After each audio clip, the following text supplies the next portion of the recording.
Hello everyone, welcome to English smart class.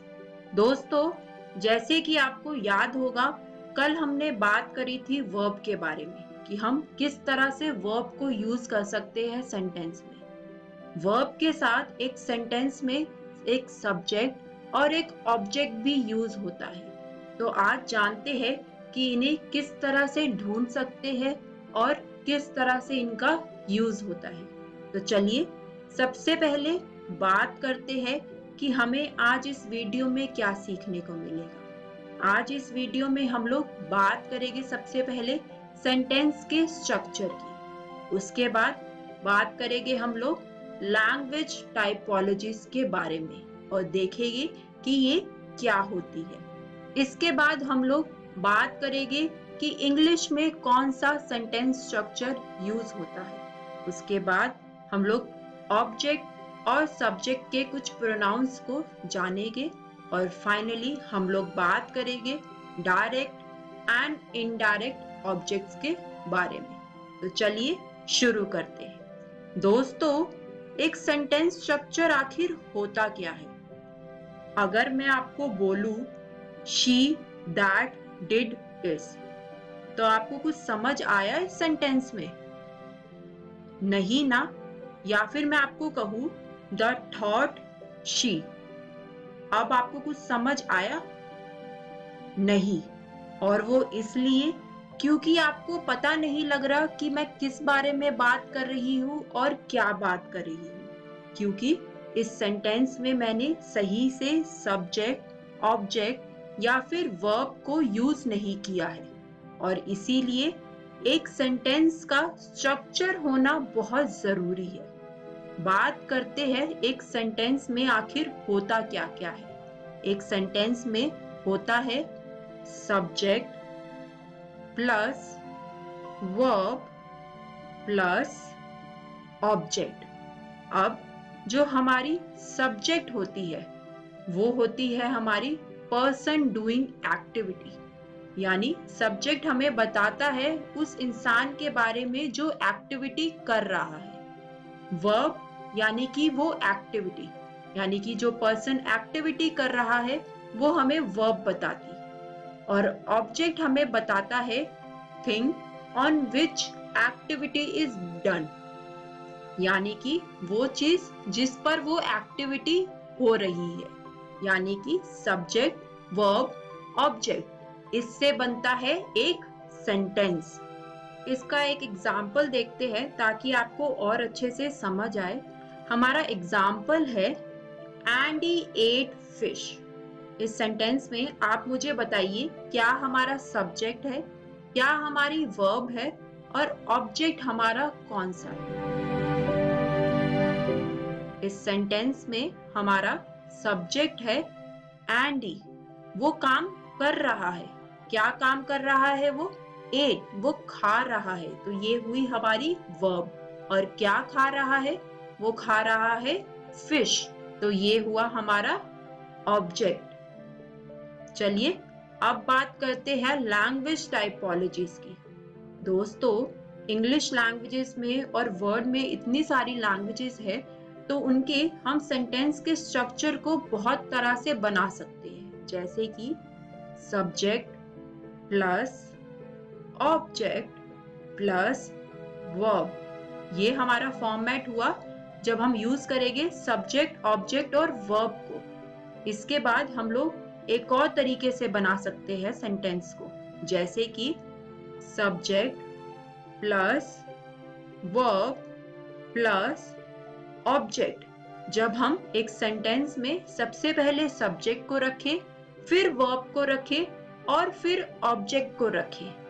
एक और तरीके से सेंटेंस बन सकता है, वो है जब हम सबसे पहले यूज करें वर्ब, फिर सब्जेक्ट और फिर ऑब्जेक्ट। तो ये हुआ हमारा वर्ब सब्जेक्ट ऑब्जेक्ट। इन तीनों में ही जो सबसे ज्यादा यूज होता है सेंटेंस को बनाने में, सेंटेंस के स्ट्रक्चर में, वो है सब्जेक्ट ऑब्जेक्ट वर्ब या फिर सब्जेक्ट वर्ब एंड ऑब्जेक्ट। अगर हम बात करें इंग्लिश लैंग्वेज की, तो इंग्लिश लैंग्वेज में यूज होता है subject plus verb plus object.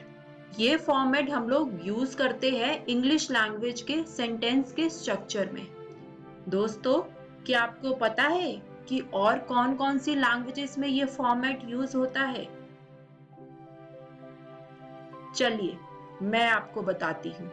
ये फॉर्मेट यूज होता है इंग्लिश, ग्रीक, फ्रेंच और कुछ और लैंग्वेजेस में। यानी इन सभी लैंग्वेजेस में हम लोग सेंटेंस को क्रिएट करने के लिए सब्जेक्ट सबसे पहले, फिर वर्ब और फिर ऑब्जेक्ट को यूज करते हैं। दोस्तों, कभी कभी सेंटेंस में ऑब्जेक्ट यूज ही नहीं होता।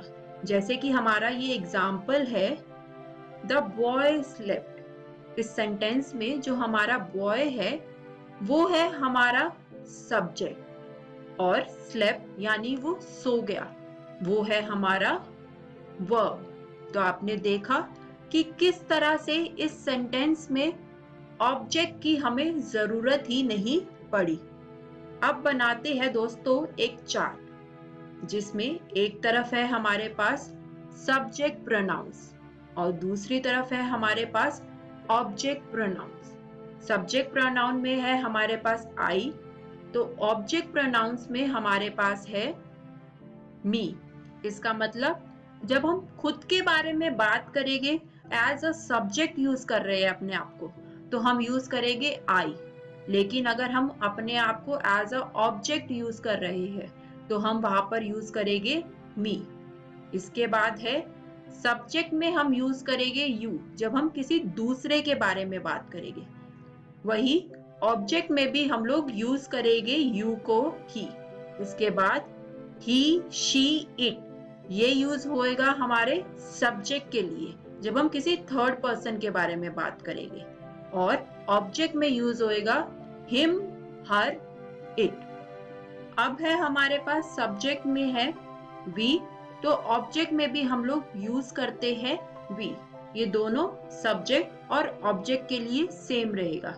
वही जब हम किसी और के बारे में बात कर रहे हैं, बहुत सारे लोगों को डिनोट कर रहे हैं, तो वहां पर हम सब्जेक्ट में यूज करते हैं दे और ऑब्जेक्ट में यूज करते हैं देम। तो ये है हमारे subject pronouns and object pronouns. चलिए इसके एग्जाम्पल देखते हैं। पहला एग्जाम्पल है हमारे पास, he is speaking to me. इस सेंटेंस में हमें कोई पर्टिकुलर नेम नहीं दिया गया, तो इस सेंटेंस में हमारा सब्जेक्ट और ऑब्जेक्ट क्या होगा? हमारा सब्जेक्ट इस सेंटेंस में होगा ही और ये है हमारा सब्जेक्ट प्रोनाउन। वही इस सेंटेंस में अगर हम ऑब्जेक्ट की बात करें तो वो है हमारा मी और ये हुआ हमारा ऑब्जेक्ट प्रोनाउन। चलिए एक और एग्जाम्पल देखते हैं। ये एग्जाम्पल हमें बोल रहा है, they are listening to him. इस सेंटेंस में अगर हम लोग हमारे सब्जेक्ट प्रोनाउन की बात करें तो वो है दे, ये है हमारा सब्जेक्ट प्रोनाउन। और वही हमारा ऑब्जेक्ट प्रोनाउन है हिम, तो ये हुआ हमारा ऑब्जेक्ट प्रोनाउन। चलिए अब इन सब्जेक्ट प्रोनाउन और ऑब्जेक्ट प्रोनाउन को याद रखते हुए एक एक्सरसाइज करते हैं। एक तरफ है हमारा सब्जेक्ट और एक तरफ है हमारा ऑब्जेक्ट। मैं आपसे कुछ सेंटेंसेस को पूछूंगी और आपको बोलूंगी कि इनमें से पहचानिए कौन सा हमारा सब्जेक्ट है और कौन सा हमारा ऑब्जेक्ट है। हमारा पहला सेंटेंस है, नैन्सी लॉस्ट हर वॉलेट। तो बताइए इसमें हमारा सब्जेक्ट कौन सा है? यस, हमारा सब्जेक्ट है नैन्सी। अब इसमें ढूंढिए कि हमारा ऑब्जेक्ट कौन सा है। हमारा ऑब्जेक्ट है इस सेंटेंस में वॉलेट। एक और सेंटेंस देखते हैं, Jennifer and Emily bought a doll for Cindy's birthday. अब आप बताइए इस सेंटेंस में हमारा सब्जेक्ट कौन सा है? यस, इस सेंटेंस में हमारा सब्जेक्ट है जेनिफर एंड एमिली। और इस सेंटेंस में अगर मैं आपसे पूछूं कि हमारा ऑब्जेक्ट कौन सा है, यस, हमारा ऑब्जेक्ट है डॉल। तो इसी तरह से आपको एक सेंटेंस में सब्जेक्ट और ऑब्जेक्ट को ढूंढना होगा। बात करते हैं अब दोस्तों डायरेक्ट एंड इनडायरेक्ट ऑब्जेक्ट की। पहले इसकी डेफिनेशन पढ़ते हैं। In an English sentence the subject and verb usually comes before the direct and indirect objects.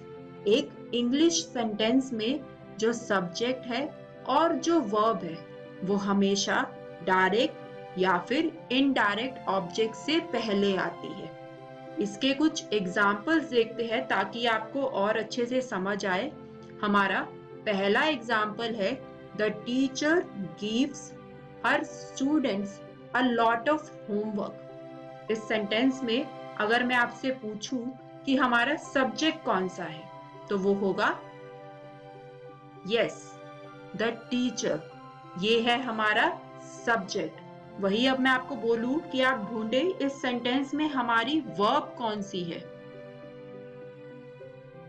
Yes, हमारी वर्ब है गिव्स।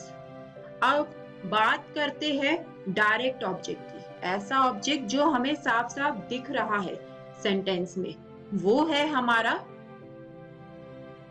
यस, वो है हमारा होमवर्क। वही अब अगर मैं आपको बोलूं कि आप ढूंढिए इस सेंटेंस में इनडायरेक्ट ऑब्जेक्ट कौन सा है, तो हमारा इनडायरेक्ट ऑब्जेक्ट होगा इस सेंटेंस में यस, स्टूडेंट्स। ये हुआ हमारा इनडायरेक्ट ऑब्जेक्ट। एक और एग्जांपल देखते हैं। Tim gave the homeless man some money. इस सेंटेंस में हमारा जो सब्जेक्ट है वो है हमारा यस, टिम। टिम हमारा सब्जेक्ट है। अब अगर मैं आपसे बात करूं कि इस सेंटेंस में वर्ब कौन सी है हमारी, तो वो है यस, गेव। ये है हमारी वर्ब। अब देखते हैं कि इस सेंटेंस में डायरेक्ट ऑब्जेक्ट कौन सा है जो कि हमें साफ साफ दिख रहा है, तो वो है हमारा यस, वो है मनी। ये है हमारी डायरेक्ट ऑब्जेक्ट। वही दूसरी तरफ हमारी इनडायरेक्ट ऑब्जेक्ट है इस सेंटेंस में यस, इनडायरेक्ट ऑब्जेक्ट है हमारी होमलेस मैन। तो इसी तरह से सेंटेंसेस में डायरेक्ट ऑब्जेक्ट और इनडायरेक्ट ऑब्जेक्ट से पहले सब्जेक्ट और वर्ब यूज होता है। और इसी के साथ आज हमारा सब्जेक्ट एंड ऑब्जेक्ट का टॉपिक यहीं पर खत्म होता है। बात करते हैं कि आज हमें क्या सीखने को मिला। आज हमने जाना सबसे पहले सेंटेंस स्ट्रक्चर और क्यों एक सेंटेंस का स्ट्रक्चर इतना ज्यादा इम्पोर्टेंट होता है। इसके बाद हमने बात करी लैंग्वेज टाइपोलॉजीज के बारे में और देखा कि एक सेंटेंस को हम लोग अलग अलग तरीके से बना सकते हैं और जाना कि इंग्लिश में जो यूज होता है वो होता है सब्जेक्ट प्लस वर्ब और प्लस ऑब्जेक्ट। इसके बाद हमने बात करी सब्जेक्ट प्रोनाउंस की और ऑब्जेक्ट प्रोनाउंस के बारे में और फाइनली हमने जाना कि डायरेक्ट और इनडायरेक्ट ऑब्जेक्ट कौन से होते हैं। इससे अगली वीडियो में हम लोग बात करेंगे सेंटेंस के फॉर्मेशन की। तो दोस्तों मिलते हैं नेक्स्ट वीडियो में।